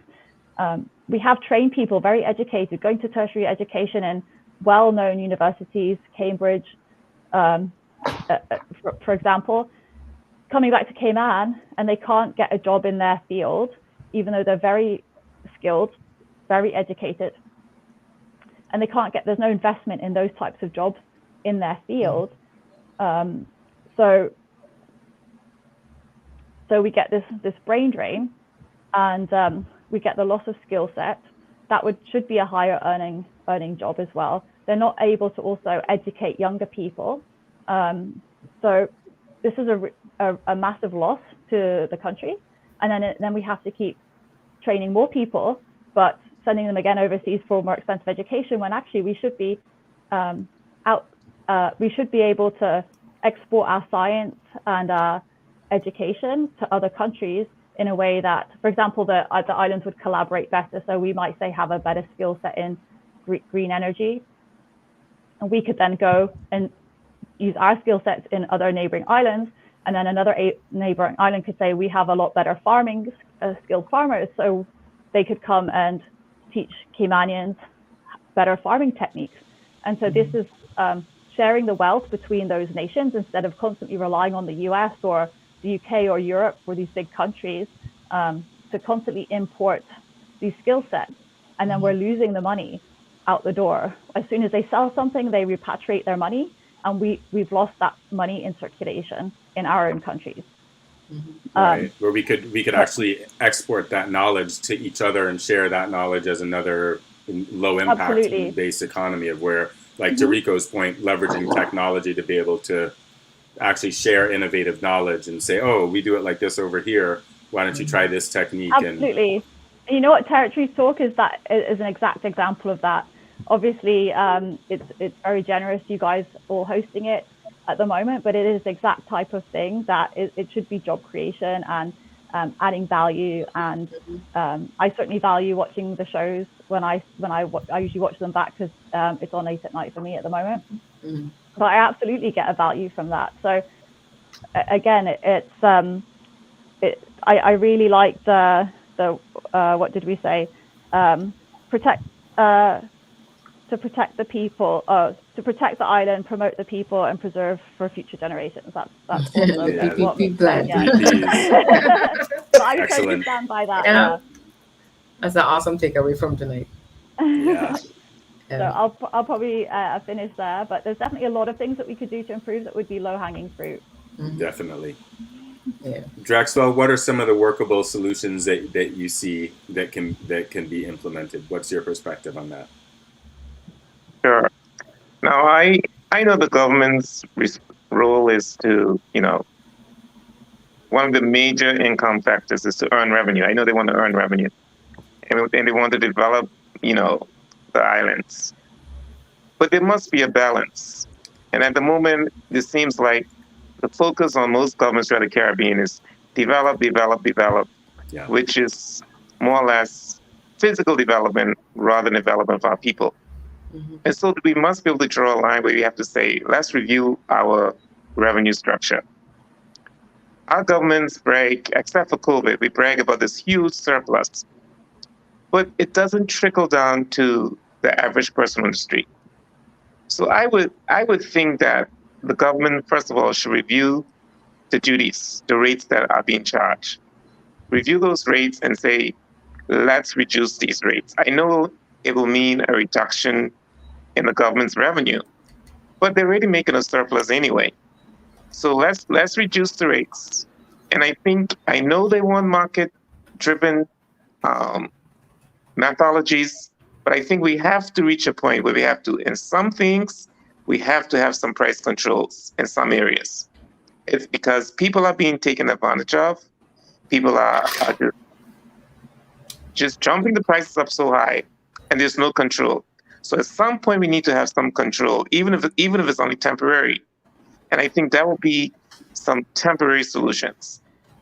And our government also has something called grants. What they do, they give up to $10,000 for businesses that want to be creative, more or less in the tourism industry.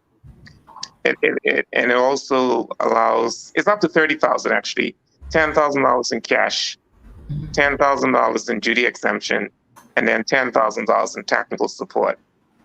But what I could say, what they can perhaps do is open that up wider and allowed more businesses to benefit rather than just those businesses that are innovative. So that's only And in tourism that they're giving those grants in mostly tourism. They have a list, okay. but mostly tourism. So I was thinking that maybe they could open it up and give those grants to other businesses, at least startup, to help them. I think that would help. And I think like 1 month or 2 months of the year, I think the government should just do some sort of just a slash on business licenses, just a slash on all the rates, just for 1 month, just to help people to survive, and then after a month they put it back in place. I know it may be sound off the ground, but it. And then another thing we are focusing on now in Turks and Caicos, which is good since COVID, is that everybody now is focusing on this local farming. It may not benefit significantly, but it helps. And so there's a big push now to encourage many people to grow veggies, to grow fruits. And I think if we could have that push in more of the islands, I mean, that will help as well to alleviate the cost, because meats are duty free. I mean, and veggies are duty free, but yet the prices are very high. And so maybe what we need to do is promote more of that. And we also need to actively talk about diversification. I know for the past 40 years in our country, we have been talking about diversification, but there have been no real action plan to truly diversify. Even though we know tourism will be our main industry, but there's been no action plan. And I think we need to seriously find other ways and means to diversify, because we're so totally depending on tourism. It's impacting us. Now, in BVI, they mentioned that locals get first preference on land. Now, in Turks and Caicos, that's not so. It's open. Anyone could purchase real estate in Turks and Caicos. Maybe that's something we need to review as well. I mean, that's my comments. Just to segue on that real quick, because someone was asking in the comments, can you share your law? You said where the property for sale is given preference to the thing. Is there anything online that they can look up, or you could drop a link for it in the comments? Sure. I mean, if you just look up non-belongers, so there's a term in the BBI, you're either a belonger buyer or non-belonger buyer. And if you're a non-belonger buying in the BBI, then you have to advertise in the newspaper for 4 weeks to give BBI landers or belonger buyers first preference to that property.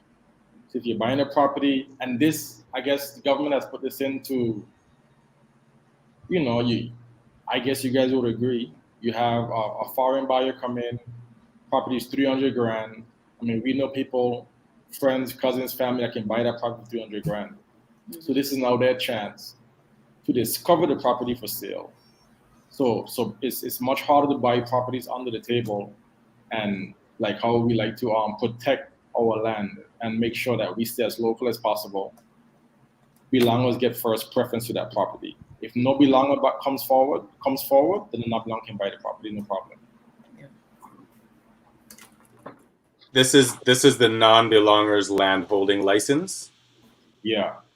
So That part of the process is to put it out there in the public via a newspaper that What's the this timeline property is on being that? sold at X amount. How long's the notice period for the public to find out about that? 4 weeks. In some cases, it could go longer, but the actual advertising is 4 weeks. So the window to purchase could be longer than 4 weeks.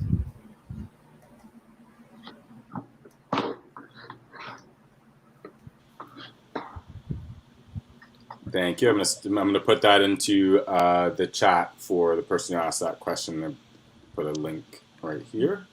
Yeah. And Mitch, will come back to you. What are some workable solutions that you see that could be implemented that would really impact cost of living for people on a day-to-day? Well, first I want to thank you guys for this forum where we can come together as brothers and sisters in the overseas territories to share some of the commonalities that we have in our islands. I think this is so enlightening for me because sometimes you think you are alone with the struggles that you go through. And it's not that we want to be here complaining about anything, but I think that we are creative and innovative people and we can do better. And we should strive to do better. And the fact that you guys can put together a forum like this to allow us to come together and share what's happening in each of our territories, I think is a blessing. And I want to thank you guys for doing this. And I trust that this program will go from strength to strength. Thank you. There are four things I would just like to highlight. My family, we're in the hardware business, and we're seeing what's happening outside with the transportation of goods, the cost of goods, the prices that are escalating beyond control. We've never seen anything like this. And I want to tell the people listening, the inflation is real, and it hasn't reached the territories and the regions yet. It's coming. And I want you to curb your spending habits and look at saving, think and classify and prioritize between needs and wants. You may want something, but you may not need it, because it is important that we as a people try to survive in these challenging economic times. And the only way that we're going to do this is if we make prudent financial decisions. And I would just urge the people to take this period of uncertainty serious and make prudent financial decisions so you can weather the storm and come out still floating. I would also like to say, to governments, not just at home, but throughout the overseas territories, you need to see your people more as developers and not sellers. Because how you see your people is how you shape policy to ensure that they develop and that they become the strong pillars in your society. Your society we welcome foreigners to our islands and we want them to come, we want them to invest, we want them to do well. But they should coexist. They shouldn't just exist and we don't benefit from these developments. And there's no reason why that both parties cannot benefit at the same time. But there must be a deliberate attempt, and it calls for a change in attitude of how you see your people. And when you recognize us as developers, we built our islands. We put the hard work, the sweat. Okay, give us an opportunity to respect us and see us as developers and shape policy. You should be happy to sign an MOU with a local person, a MOA with a local person, and not just a foreign developer. And I think when we recognize our people at the highest level, we will begin to make decisions to engage them and to help them grow. Because I can be innovative, I can be creative, I can have a great vision, but if the system stifles me, what can I do? What can I do? And I do not think that it should be this difficult to allow your people. There should be something known as home court advantage. And I like that BVI policy where when the land is being sold, the owner, the local get first preference. These are simple little things. Like maybe we can't afford it, but then that's okay. We welcome somebody else to come in, but we were given an opportunity, and this is what I am speaking about. See us as a developer to where we can purchase that, we can develop that, and we can trade up, and then we can also achieve success in our beautiful islands. The other thing I would like to say to the governments in the region, you must consider in this day and age when technology now can make things so much better.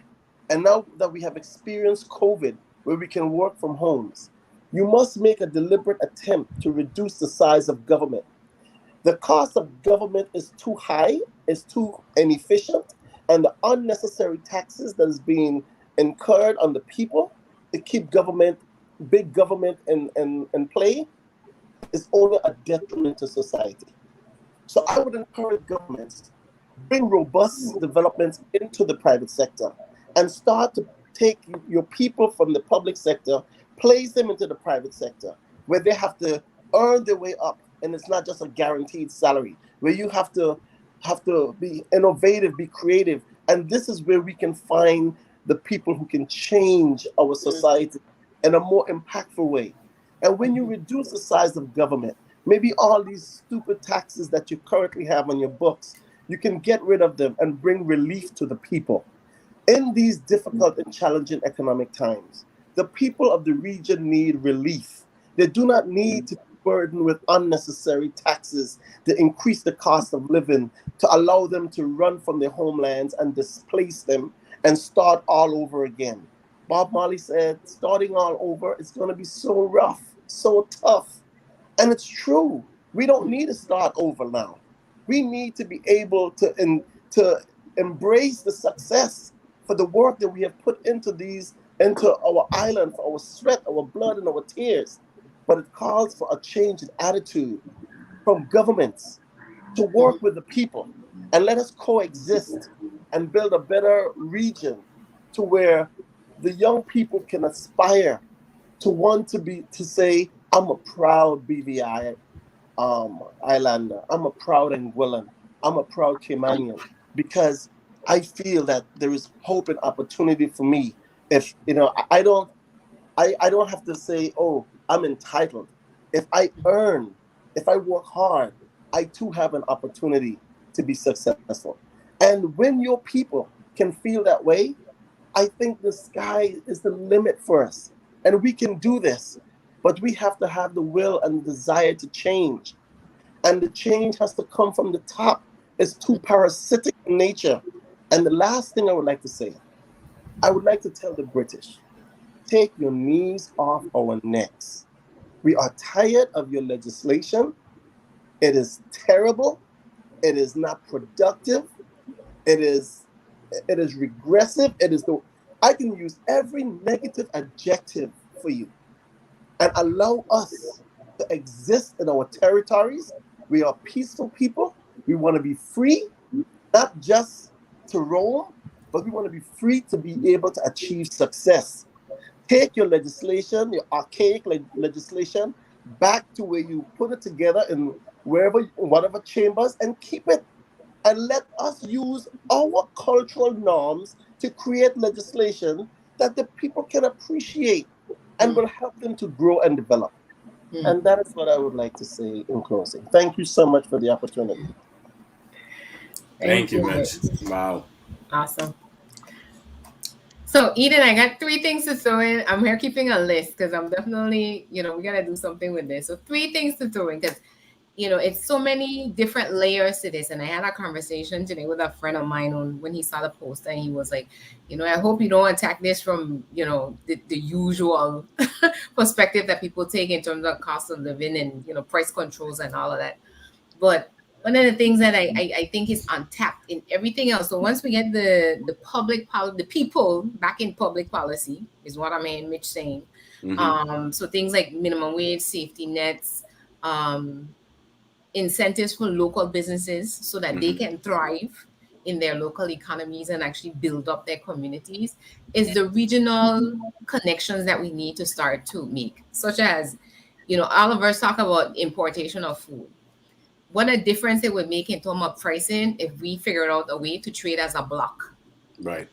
Right. So I think first thing would be to look around us regionally, not just the British OTs, but the region, to see where we can start to purchase regionally instead of everything coming out of the US, everything coming out of Europe, because it will matter in terms of the costs. And by generating more volume, even for regional suppliers, they also will drive down their costs and hopefully, give better prices.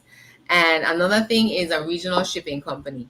Mm-hmm. Tropical and Crowley, they're killing us. They've been killing us. Mm-hmm. And it is something until, we see we have small shipping companies, especially down in the Leeward and Windward Islands. But we have to figure out how to consolidate those resources that we do have when it comes to ocean transportation to again help drive down the cost of getting goods into the region. Because until you address that, it's like and unless something is produced locally, the transportation costs is always going to be a factor. And when that's driven by things like the cost of oil, cost of labor, fees that they may have impacted on, they just automatically pass those things on to the consumer because you don't have a choice. And as long as there's no real competition in those markets, in those particular industries, I should say, we're always going to be hit and be subject to whatever is handed to us and have no other choice. So our governments, definitely there's a clarion call out there, Mitch, that our governments need to start getting around the table like the G20 and figuring out what it is you need to be doing for the benefit of the collective. Correct. Because there's too much separation right now as it stands across the governments. I mean, we have CARICOM, and they're doing some good work.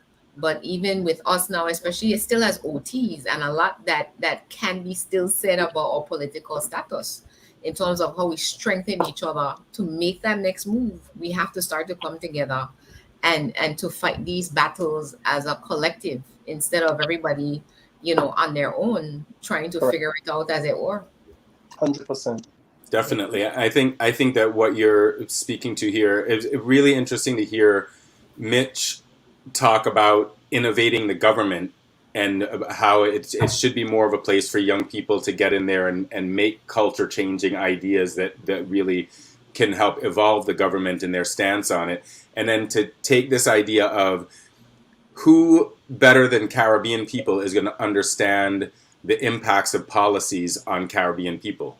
100%. And so if we can get it sit around a table like that, we can say, hey, we tried this thing over here, but look at how it impacted our neighborhoods and our culture here. It did this. We can't do that anymore. Whereas someone way across the ocean, they're not necessarily going to see those fineries and the intangible impacts that are happening with a lot of the policy changes that are going. Another thing, speaking to what Drexel was talking about, where we're encouraging localized farming, that ties right into this idea of a regional shipping company, is fresher food. So you get better health. Right now, it's hard to afford to eat healthy unless you're growing it in your yard. You can't buy the nicest pepper. You can't buy the nicest tomato. You can't buy the nicest fruit because it's just too dang expensive. So that means your health gets detriment. You have to buy the fast food, the prepackaged food, and so those are all these domino effects that we see coming out of this cost of living discussion. Energy sovereignty, food sovereignty, right? If we let the corporate interests, like what's happening here in Cayman, dictate how we're going to set up renewable energy, then they want to do it all on one big solar farm. Linda was talking about how they knocking down mangroves to put up a solar farm is not going to be a benefit.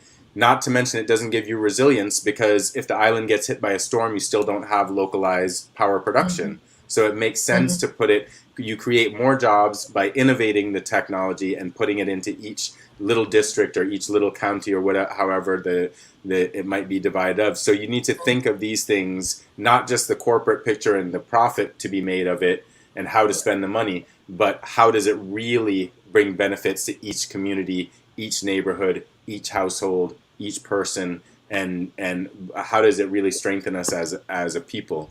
So I think this is a conversation that can go on Oh, yeah. And it is going to be evolving for sure.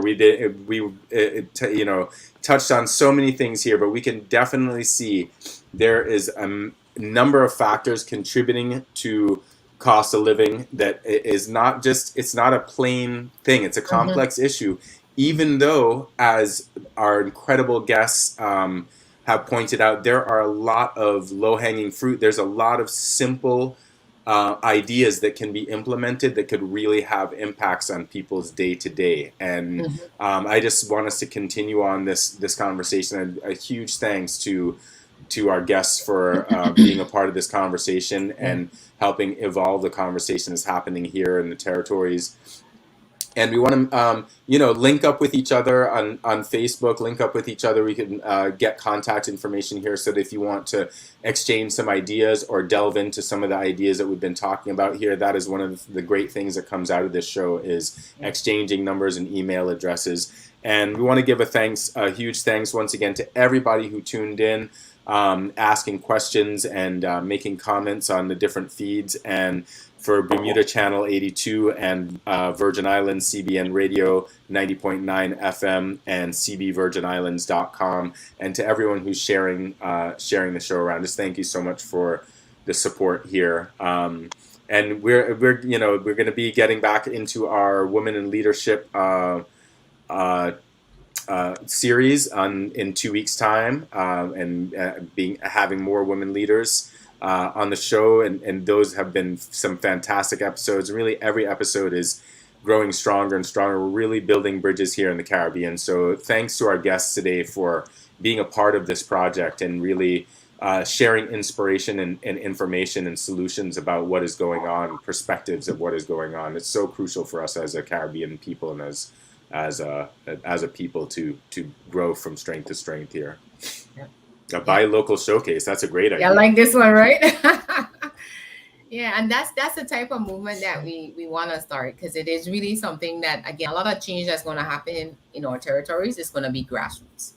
Definitely. And we have to start to embrace that power. It's a lot of comments that we're talking about, are there unions in Angola, and why are people holding the governments accountable? And those are all things in terms of how people understand to mobilize. And sometimes it's easier said than done because of different social dynamics, but it is definitely something where the people understand their power, they move differently.